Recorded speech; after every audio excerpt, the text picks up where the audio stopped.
to Adventures in Entrepreneurship. I'm your host, Jared. This is Captain Clay, and we are here to help you navigate the tricky waters of entrepreneurship. Today we are talking about momentum, how to create it, why you need it, and why it'll never come if you wait for it. So Clay, why don't you kind of fill us in on why momentum is important? Well, I'll just tell you this. The big struggle I have, and everyone watching this has different areas you struggle in, but for me, I am not going to work out if I don't have a partner. I just won't do it. It's just not going to happen. I'll go to the gym, get the membership and show, but I'm not going to do it. And I'm also not going to work out if I don't do some workout I enjoy doing. Like if it's free weights, I like that. But if it's like yoga or something, I'm not going to want to do it. So for me, I have to have a catalyst to create momentum. I got to bring somebody. I got to hire somebody with energy. So I worked out with this guy named Alan Porter. I think you know Alan. And Alan was in the Marines. And this guy kicked my butt every workout. He's like, come on! And it was awesome. And like, I'll always look at Alan as like, that was a guy who helped get me in great shape. Or Eugene Willis. I mean, I worked out that guy, lost like 20 pounds, got really in great shape. But I know for me, I need a catalyst in that area. But for like an office environment, I am a catalyst. I can get things done, I can get things going. But I can clearly look at my life and go, okay, fitness is an area where I don't create my own momentum very well. I need some help there. Business is one I can create my own momentum. So I would just ask people watching this right now, just go, in your business, are you the kind of guy that lets it be like library mode and nothing gets done and you're just doing a bunch of faxing and emailing and texting all day? Or are you the kind of guy that creates sales and deals or whatever? Or, and then just look at your life and go, am I creating momentum in that area, or am I the kind of guy that's just kind of looking busy? Right. Napoleon Hill has a great quote here. He said, create a definite plan for carrying out your desire and begin at once. Whether you are ready or not, put this plan into action. What it comes down to is that, like, if you have something you want to do, you have to do it. I know that, for you guys made a cool video recently for the Slapwatch folks. And I'm sure at some point you had an idea, or Roman had an idea, someone had an idea. Well, if you like go, cool, let's go eat first, and then you don't write it down right away, it'll probably disappear. Right. But if you brainstorm as a team and you write it down, and however your process is, you'll probably act upon it. So the big thing is when you get an idea, I'm not pompous enough to believe that we get our own ideas. I think that all ideas come from God, and then we just happen to get them sent to us. And when we tune into God, or we're somehow open, it comes to us, and then if we write it down and act on it, we're doing something with it. But we're turning an intangible into a tangible. You got to act on those things. Right. What does the word to you, potential, mean to you? Sean Bradley, 7'7", white guy, played basketball, and he had a good potential, and he just never could get more than about 4 or 5 points a game. Darius Miles, drafted by the Clippers, all world, all everything, just couldn't quite figure it all out. Lamar Odom, supposed to be like the best player of all time, 6'10" point guard. He just can't quite ever figure out how to use the right hand. I don't know. It's just potential. It's saying, I have the ability to you have the skill to do it. You have the skill to do it, the talent to do it, but will you do it? And I would just say for potential, for me, just means the stuff that we haven't actually done yet. So I don't view potential as a good thing. I view potential as a bad thing. I view potential as, I think what you do is what you should be, what we should talk about. What you have done, not what you could do. I gotcha.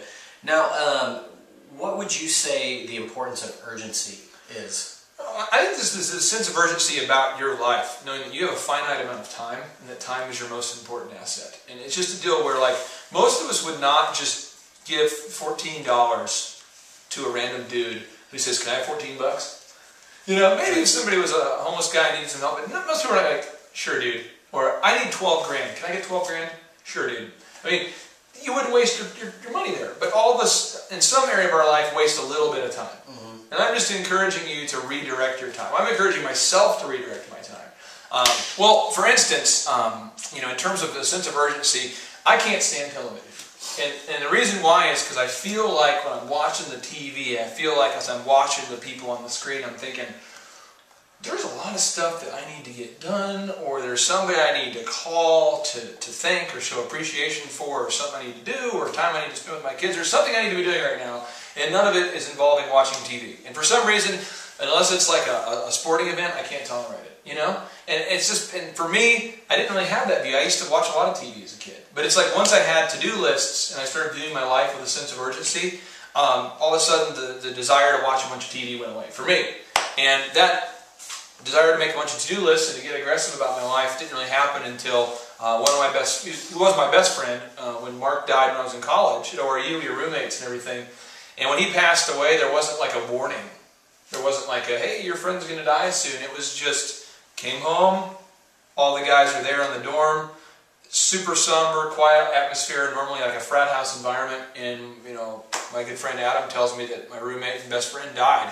And all of a sudden I'm forced to confront with the reality that, like, hey, although I'm 19 and I feel invincible, I'm not. And although you seem like you have an infinite amount of time, you don't. You know? And I think that's just important that you have a sense of urgency. Because in my mind, I was just 19 a few years ago. But the reality is it's been 12 years, you know what I mean? And I'm almost 31. And I think if you're not serious about your life, it'll disappear. And then you're going to look back and go, oh, I wish I would have. And I think the biggest thing, and Steve Jobs passed away, in his book that's coming out, a biography about him, one of the comments he made is that I don't regret anything about my life. I did all that I can do, and that's about all I can say, is I did everything I could do. And I feel like if you feel good about you did all you could do for your wife, for your kids, for your work, for your family, then you should feel good there. But I think if you have a bunch of stuff you intend to do and you put it off because you're watching TV every night, you might feel like a loser. So the key today is don't feel like a loser. That's right. Anyways, if you have any questions or comments, you can always email Clay directly, clay@makeyourlifeepic.com. You can leave them on our Facebook page and our YouTube channel. Clay, 30-second send-off. What do you have for us? Just right now, wherever you're at in your life, I would just encourage you to decide that you're going to live with that sense of urgency, that you're going to get up every day and be excited about getting things done on your to-do list. Now, this isn't about getting stuff done on your boss's to-do list. I mean, example, I used to work at Faith Highway, you know. I wasn't excited about commercials. I wasn't excited about any of the things that the company really did. What I was excited about was, hey, if I sold a bunch of these commercials, I could then afford to buy the DJ system, which then would allow me to control my own destiny. And I think that's the big thing, is find a way to get excited about what you're doing right now so that you can either get promoted out of it or you can have enough capital to move on to something else. There you have it. If you have any questions, once again, send them to clay@makeyourlifeepic.com. We'll see you next time. Woo! You can start living a life of abundance and start pursuing your dreams right now. All you need to do is contrast where you want to be versus where you are. And we're going to teach you the action steps to get there starting right now.